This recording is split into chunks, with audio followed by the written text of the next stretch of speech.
Welcome to In the Glow. I am Desiree Stordahl, the Senior Research and Education Manager. And I am Deb Kilgore, Director of Educational Programs here at Paula's Choice. And if you guys haven't watched one of these before, we're kind of the Paula's Choice pros. We know the products inside and out. We work with Brian and Paula and the team at large.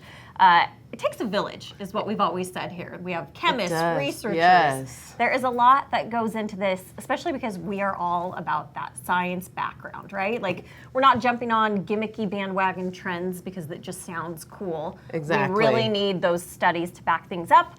And that is going to be exciting because today we are rolling out one of our new products. Yes, and this is in our clinical line. This is the clinical 0.3% retinol plus 2% Bakuchiol treatment. Super exciting. I made Deb say the name because I'm dyslexic and I was going to mix up those percentages. And did you notice my pause there? It's like, think about it. Yeah. The names are a little tricky sometimes, so especially when they have tricky. two numbers in there. Yes. Yeah, so this is really exciting. This is the new addition, like I said, to our clinical collection of products, which really is, I don't know, they're kind of like add-on or bolt-on products. You can really customize your routine if you're experiencing advanced signs of aging or want to target some specific concerns. I think clinical is an area of our portfolio that you can look. Absolutely. And make sure, as we're chatting along today too, we want to take your questions, especially when it comes to retinol and Bakuchiol, but also just any skincare concerns, questions, products of ours that you want to know about. We are happy to answer those throughout the show as well. But we'll kind of just start out by explaining, why another retinol product, because we have a lot. We love retinol. We love retinol. I thought we had a lot of AHA and BHA is what we do, but I think this is going to be like number 10 or 11 in terms of our retinol products in our portfolio. And so, one of the reasons that we do that is, well, there's a couple of reasons for this product. One is we can fill a gap. There was a gap in our portfolio. We went from 0.01% retinol to 1%, and this is what would be considered an intermediate or mid-strength retinol. And then we'll get into talking about, it's kind of a high-strength product, but a medium-strength retinol, so we'll have to kind of explain that. The synergy between the Bakuchiol and the retinol, making it a higher strength, even though that 0.3% of retinol by itself would be considered intermediate. Yeah, so we'll dig into that a little bit deeper, but I think in terms of retinol and really our portfolio, the Paula's Choice portfolio altogether, is one of our strengths is we really have a strong range of different products, different textures, different strengths, and so we can really curate a routine for virtually anybody. Yeah. Any concern, any skin type. I mean, I think we can Everything cover under all the sun. bases. And, when we launch these products, we're really excited about them. We know there's going to be a lot of people that really want to give this a try, but we know there are people that are satisfied with their other retinol products and they won't need to switch. So we don't want to say that every product we launch you have to add into your routine, but we want to make sure that you know about it. Yeah. That's always been something Paula has said all along the way. She doesn't use all of our products. Right. We have she has a very many products. Yes. That clearly you can't use them And we all. don't use them all No. either. Of course we love them and we want to showcase them and talk about them, but we want people to use what's right for them and ultimately whatever is going to help reach their skincare goals. And with retinol, because it is so well researched and just has so many benefits, we really do want a concentration that everybody can use. So that's why we do have such minimal, lower concentration, lower strength. Yeah. Now, bridging the gap with a more medium, intermediate strengths, and then that higher strength. So you really have options. If you've tried, right off the bat a 1% retinol and it was too strong for you, you now have lower options that you can still get the benefits from, but you won't get that kickback or irritation you may have experienced from a higher potency. Exactly. So should we get into Bakuchiol itself and how it's working with retinol? I think we should. I struggle with that word. That seeds of a plant, Soralia coralifolia. I can't pronounce it. Brian Barron, where are you when we need you? Phone a friend. The Babchi plant. The Babchi I can't plant, even pronounce the smaller name of it. But Bakuchiol is a really interesting ingredient in that it influences a lot of the same anti-aging benefits that you have in skin that retinol can, but it's doing it via different pathways. So you're getting similar benefits, but you're giving skin, by combining it with retinol, you're giving skin almost like double the chance to, repair wrinkles, stimulate collagen production, help with uneven skin tone, firmness, all of those things associated with aging. They're working together just in different ways. Yeah, exactly. All of those. Retinol has like a 50+ year history. We have receptors for retinol in our skin, and they take a certain pathway. I think Bakuchiol takes similar but different pathways like you were talking about, and I kind of think of as retinol as the coach for your skin. It's encouraging your skin and telling it to behave more like it did when it was younger and before damage occurred. And Bakuchiol is kind of like the coach's assistant, right? It's doing those same things. They have kind of the same end goals in mind, and so they're working together. And like you said, there's this synergy that happens, which results in more even skin, less fine lines, less discoloration. So super exciting stuff. And the Bakuchiol is really good for reducing inflammation. So good call. With retinol, some people do have a sensitivity to that. And so this combination of the two theoretically could help your skin better tolerate retinol, especially at this type of percentage using the 2% Bakuchiol with the 0.3% retinol. It's a really nice way to get those heavy hitting benefits, but in a gentler way for your skin potentially. Yeah. And then also because it's reducing inflammation, Bakuchiol is also anti-aging and preventative aging in that respect. It's really going to help ward off those signs that you would potentially see from sun damage, and just as we get older, it's really going to keep your skin younger longer. So that synergistic effect of what retinol is doing plus the Bakuchiol is a really nice way to get those well-rounded benefits.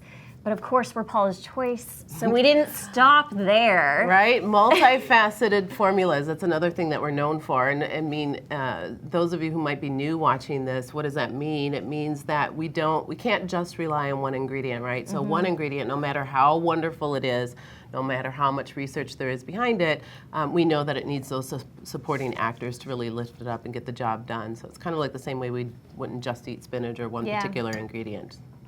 Some of those supporters there's peptides, there's vitamin C, ceramide, just a whole host of other antioxidants. And one of the things with antioxidants and Bakuchiol in particular is that it can help stabilize retinol as well. So it helps the retinol stay more effective longer. That was interesting. That is really interesting. I didn't know that at first, so I thought that was a good bit of information. It's a nice way to support what's already a great ingredient, just keep your skin reaping those benefits longer, more effectively.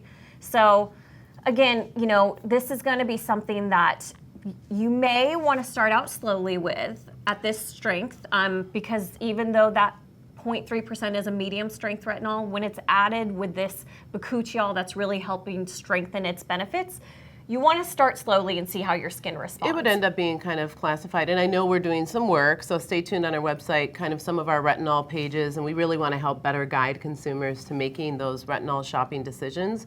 But when we'll do kind of a breakdown of strengths from beginning, low strength, mid strength, and high strength. This really would be classified as a high strength. Yeah. So just to clarify again, it has 0.3% retinol, which is mid strength, but when you add that 2% Bakuchiol, it does move it into the high strength range. So going back to what you were saying, just kind of easing into that. More isn't always better. So start slowly, let your skin acclimate, and then you can always do more. Yeah. When it comes to any retinol product, because I am one of those people who does have the sensitivity to it in those higher concentrations, so no matter what, I always start out at let's just try it once a week. Yeah. Let's just start from there. There can be a delayed response. I mean, some people apply it and they're like, oh, this feels great, so they want to apply more, but sometimes people, if they're a little sensitive to it, don't see it for 2-3 days out after that first initial use. So I think that's a good approach. No, and that's a really good point. I'm one of those people where I tend to not see anything for 2 to 3 days, and then that's, if I'm going to have any sort of sensitivity, that would be when it kicks in. Yeah. You can also, what we call buffer any retinol product you're using. You have the Omega serum. Yeah, I think the Omega serum is great. I mean, on its own, but when you combine it with a product like this, and what we mean by buffering is basically it can minimize some of that irritation that one might experience, but you're still going to get the full benefit of the product. Yeah. So it's not inhibiting, it's not stopping this product from working, but it will make it a little more gentle on skin. Yeah. So you could do a layer of a product like this, followed by this product. Ooh, you know what else would be good is the CBD milk. That would be great. Yeah. That would be great. So Sorry we don't have that, but do keep that in mind. That's a CBD skin transformative milk. treatment medical. At PaulaChoiceCBDSkincare.com. Yes. Yes. Ooh, good. Also, we'll take a question in just 1 second. I want to shout out to our customer service team or our client services team because if you are struggling with understanding where you should start out with retinol, or if you just have routine questions in general, they are they're just the best. Oh my gosh. They're the best. And well they're educated on terms of like skin, and many of them have been estheticians. Paula has come in and trained them herself. Deb exactly still communicates with them on a regular basis for training. So they're so knowledgeable when it comes to not just our products, but skin in general. And they're on site here, which I think is very different. So a lot of companies, not just skincare, but a lot of companies tend to have client service teams that are off-site, located somewhere else. You know, you're not really sure where they are, but they're here in the mix in the everyday conversation. Yeah. So. Okay, first question. So the first question that we have is, what age should you start using retinol? And then someone else also asked, which I think is related to this, is should you use more retinol in your 30s?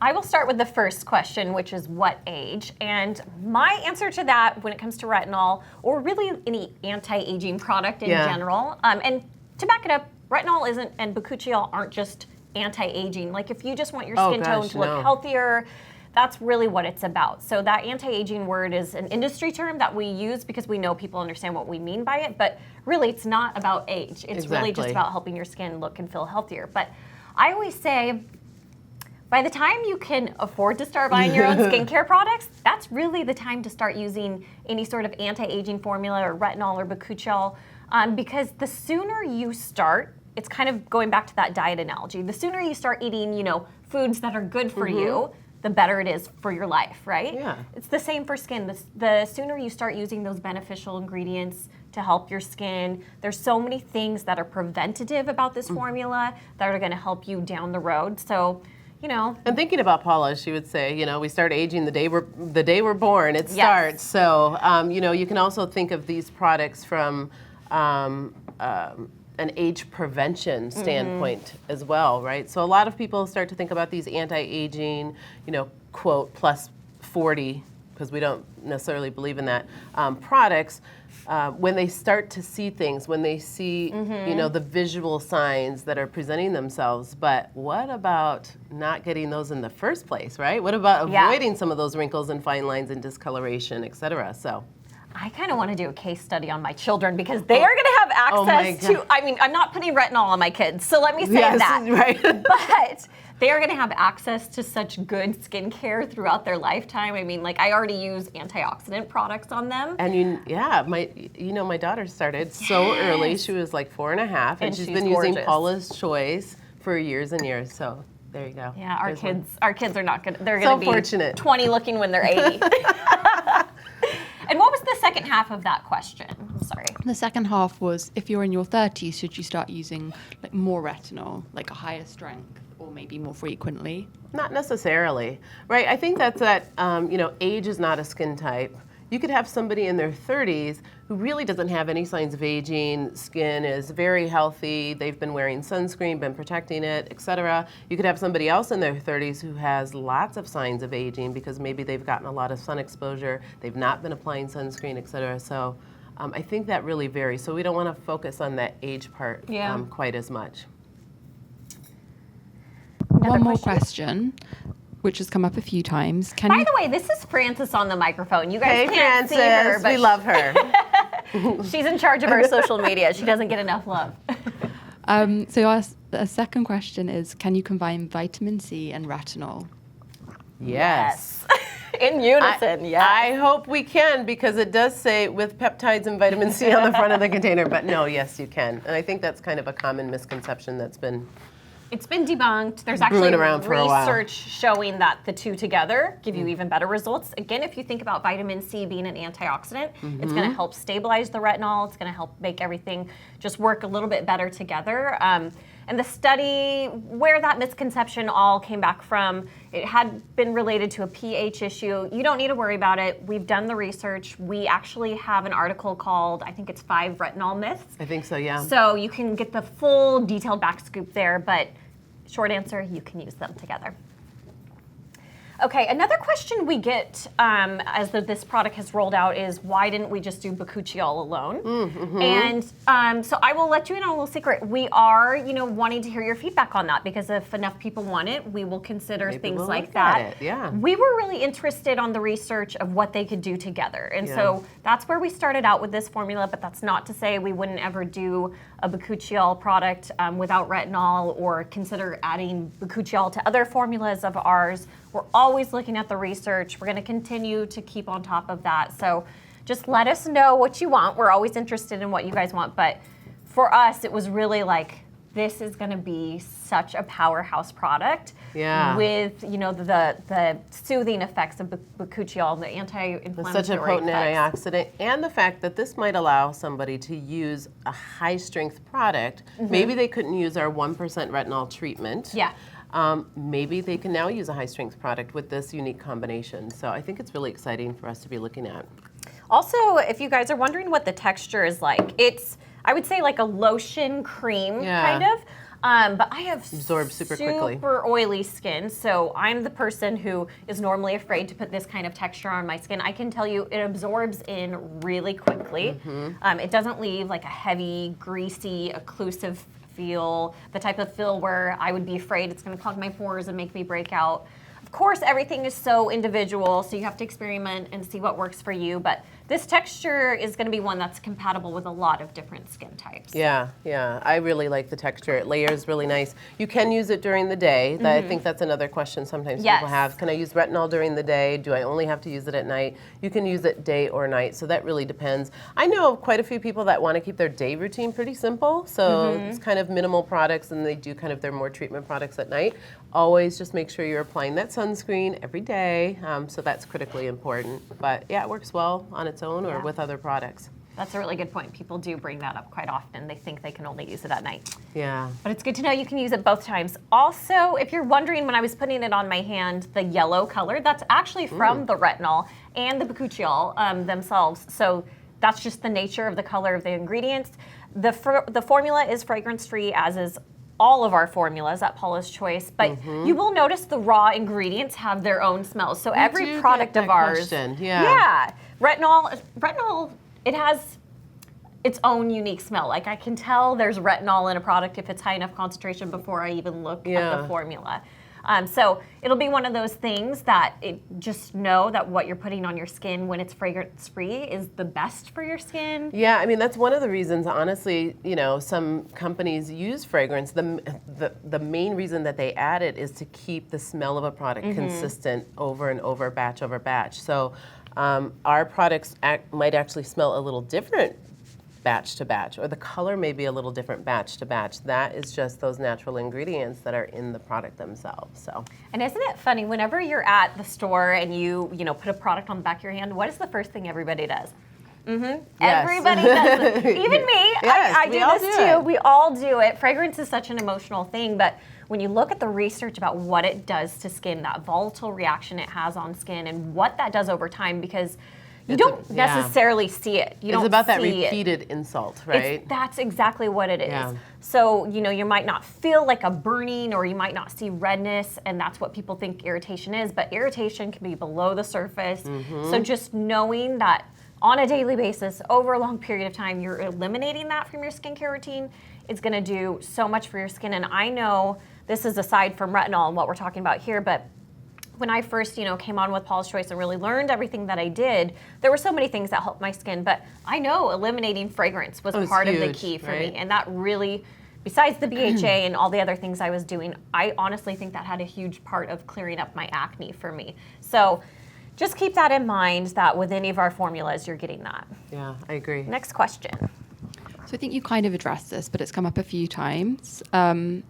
If you're using the clinical 1% retinol, would you get more benefits from switching to the retinol and Bakuchiol? I guess I'd be curious what they mean by more benefits, right? Like, what does that mean? Like, even less fine lines, even less discoloration? I'm not sure. I think each of us individually potentially respond different to ingredients and combinations of ingredients. So I would say potentially I mean, but I Yeah. don't necessarily, I don't say this is better than our 1% retinol. It's different, and different people are going to respond differently to it. And some people they get the best results when they're kind of mixing and matching products too. So I don't think there's one.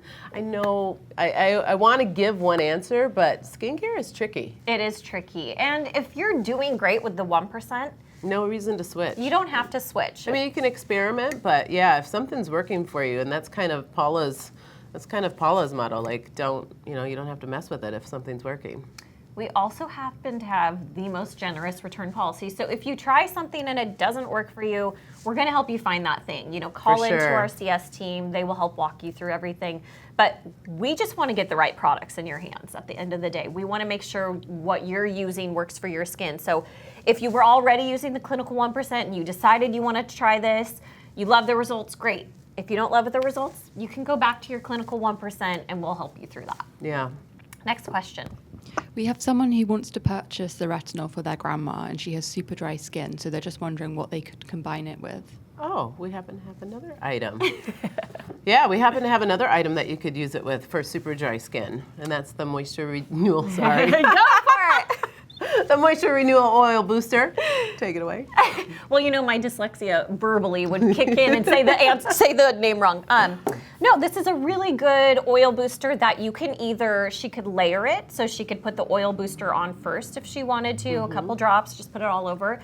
Or she could mix it in with her retinol product. Either way is going to work. All of our boosters are meant to be able to be added into your serums, your retinols, any product of ours. So this would give not only more emolliency for her dry skin, but it's got all these really great non-fragrant plant oils. I think it's jojoba, apricot oil, So many. I sunflower. mean, it has like 9 different plant oils in there. And they have antioxidant properties. And that product, I have to say, I think it's really hard to find a product on the market, an oil booster type product on the market that's fragrance free. Oh, it's so I mean, hard I to don't find. know where they're at. So A lot of them will do the essential oil, like they'll throw in 1 or 2 citrus oils or essential oils, which are not good for your skin. I'm just going to let you in on a little I know secret they there. smell good, but no.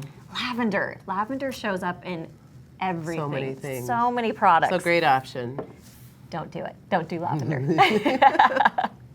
Okay, let's see. What other questions are we getting? I actually brought a bunch of notes because Me we were too. like, you never know what's going to come up, and what do we want to give a shout out to?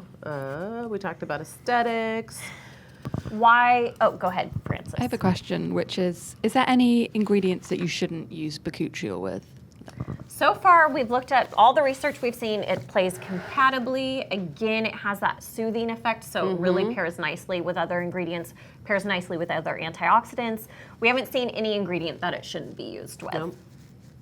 Very universally friendly, which we love. Yeah. And then can you use BHA with the vitamin C and retinol? Yes. Absolutely. We would actually encourage you to, use that combination of products because BHA has its own very specific job to do, right? So it's working on the surface of skin and below skin to unclog pores, remove those dry, dead surface skin cells, and then you're getting even more benefit of great ingredients like vitamin C and retinol. Now, they're all potent ingredients, so depending on kind of your level of experience with those ingredients and how sensitive you might be or not, again, easing into it. You don't have to do everything all on the same day. You can break it up a little bit, kind of experiment and see what works best for you, but yes. Yeah, with using that BHA first, you're also going to help those other ingredients be able to penetrate really well. You're just giving your skin this kind of clean surface for everything else to do its job that much better. Right. And there's nothing about them that's going to deactivate one another. There's no issues with that. So absolutely, you can use them together. Another question. We have another question. If you have dry, sensitive skin, is the Omega Moisturizer a good option? Yes. It's a great option. So that has, omegas 3, 6, and 9, and it just has kind of this whipped, buttery texture. It's so soothing and hydrating without being greasy, heavy, or occlusive, which I think is sometimes hard to find in those kind of, a richer moisturizer. They sometimes have a little drag or feel uncomfortable in skin, but this is just decadent. Yeah, it's a nice one. Yeah. Another question. Should you wait a certain amount of time before putting on other products after your BHA? 2% BHA? I love this question because I used to be one of those people who thought you had to wait. You don't have to wait. The way that chemists are able to formulate modern products holds the pH, so you don't have to worry about them, the pH of one another affecting each other. Products really can be layered one right after the other, and that is exactly true for BHA exfoliants or AHA exfoliants. Your next product can go right on, and a lot of times we get asked, well, what is that order of application? So we always say cleanser, toner, your exfoliant, and then from there, thinnest to thickest texture of your product. So, something like this oil being a thinner texture, you could use that, then your moisturizer, or think of our other boosters like our 10% niacinamide, you could use that, then your serum, then your moisturizer, your eye cream. Exactly, really your skin just wants those ingredients. Yes, yes. And when I say the thinnest to thickest texture order, that's also like not a hard and fast rule. If you were to switch it up, or if you've been doing it the other way and you're worried, oh my gosh, was I not getting the benefits? Exactly. It's still working. This is just kind of like a general recommendation that helps it be an optimal way. But it's kind of easy to remember. It's easy to remember, yes. Next question. Someone asked, do we have any sustainability initiatives? Ooh, oh gosh, lots. we do, yeah. I mean, we're doing so many different things around the office. Just in-office recycling, we've partnered with a company called TerraCycle, and TerraCycle is so great. If you go to our website, you can learn more about TerraCycle, but essentially, when you're done, when you've used your Paula's Choice products, you can gather your empties, kind of maybe set a box aside, put your empties in there, and then you can mail them back. You can create an account with TerraCycle. You don't even pay the shipping. You get points, I think, when you return those empties. Long story short, they take these plastics and recycle them and turn them into things like park benches and all sorts of cool things. But I mean, it goes beyond that. We've got a lot of in the hopper too for sustainability in terms of packaging, in terms of ingredients we use, making sure we're sourcing responsibly and sustainably. And that's been going on for years, but we're really kicking it in and putting extra effort into it now. Planting trees. To offset our carbon emission. Because of course we have people in the company that need to travel back and forth, via air flight. And so that's one way to contribute there. Yeah, so many cool things. We're looking really, I know our team is looking into ocean plastics, so those plastics that they're pulling from the ocean and making sure that those get back into the chain and recycled and used, so. And even just measures within our office, things that we're doing here. Lots of stuff. Lots of stuff. So yes, it is very important to us. And if you guys have, things that you're really interested in that regard, or things that you're really passionate about in that regard, we want to hear from you. Yeah, for sure. Direct message us, let us know what things are interesting to you or what initiatives you're taking, because we can always learn from one another, and we want to do that. Okay, so we just have a few more minutes. Any questions outside of the realm of retinol and Bakuchiol? Yeah, someone asked, their skin was peeling after they used the 2% BHA, and is that normal? I don't know if peeling off is normal, no. But it might be that 2% is either too high of a concentration for you, or you may not be a BHA person. Even though BHA is an anti-salicylic acid, it's an anti-inflammatory by nature. It's not for everybody. Everybody's skin can have different reactions. And again, a little goes a long way. Yeah. So I know, you don't really need to, if you're applying it with a cotton round, I don't know if you're using your fingertips or a cotton round, but if you're using a cotton round, you don't need to completely saturate that. I mean, literally a little goes a long way. Again, you can experiment with just trying to apply it maybe once or twice a week and kind of see how your skin responds. Sometimes it's just a little too much, but. And we have a 1% BHA lotion, so that might be where, maybe the lotion texture in that lower percentage is what does better for your skin. It kind of goes back to the retinol conversation in that not everybody can use that same concentration, and that is why we have so many options. We know these are great ingredients. We want as many people as possible to be able to use them, but not everybody can do, that higher strength product. Right. So we're going to give you some options down lower so you can still reap the benefits. And when you use those lower concentrations, yes, they're lower concentration, but that actually doesn't necessarily mean they're less effective, because if you can use a product daily that you would have only been able to use weekly or even less than that, then that consistency really can build up those benefits. Totally agree. Totally agree. Okay, well, I think we are almost done. Yeah, I hope that was helpful and exciting. Be sure to go online and read more about Bakuchiol Yes. and those retinol myths Yes. that we bust. Check out our expert advice articles on our website. If you have pretty much any skincare question or ingredient question, almost any question. we've got it on our website. Okay, guys, until next time, thanks so much. Bye. Thanks so much. Bye.